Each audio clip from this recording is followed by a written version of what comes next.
Quitting your job and working online. Before quitting your job to begin your new career online, there are some plans you should have in place to make the transition smooth and allow for the easiest possible change. Many are working on stepping out of a traditional job as employer and employee to move into income earning where they can begin to move ahead financially. In a traditional job, there is only the chance to make bonus when they are handed out by bosses, which is probably rare. Other than that, the only way to make income is to exchange hours for dollars. This is very inefficient economically because once you get paid for that hour worked, you are due no more money. When moving from a traditional work environment, and actually from any job to an income source where you now depend on how much you put into it, there are a few things you should keep in mind and have in place before making that step and quitting your job.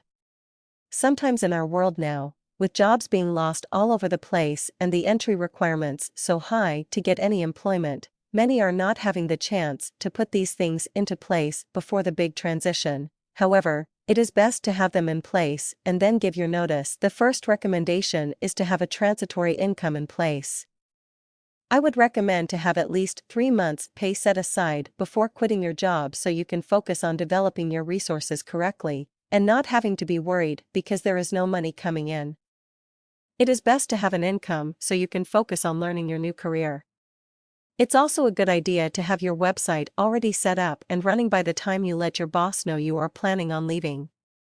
I mean that you should have it established by the time you leave your job. This means you will already be having some traffic going to your website and already have some blogs or articles on it. You want something on it to attract people to your site.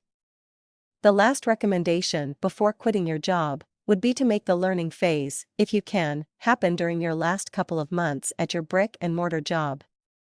Many who enter the internet marketing field find they have to go through their period where they are learning about the differences in working online and working in the brick-and-mortar world.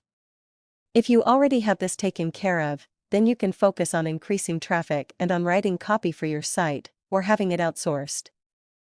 Either way you do it, you have to know what to look for in order to get the effect you want to have on your customers. Quitting your job and working online can be rewarding if you plan it and then work it. Everywhere I have seen people talking about what they do, say that it will take work and it is not a get-rich-quick scheme, so you have to keep this in the back of your mind as you build your online empire. Anyone can do it, as long as they keep their goals and why they are doing it firmly in place before them so they can overcome any obstacles they may encounter.